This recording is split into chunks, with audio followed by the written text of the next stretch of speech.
إنما أمرت أن أعبد رب هذه البلدة الذي حرمها وله كل شيء وأمرت أن أكون من المسلمين وأن أتلو القرآن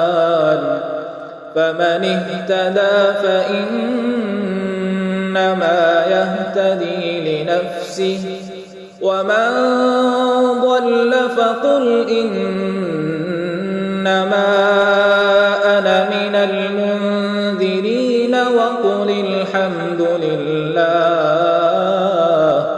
وقل الحمد لله سيريكم آياته فتعرفونها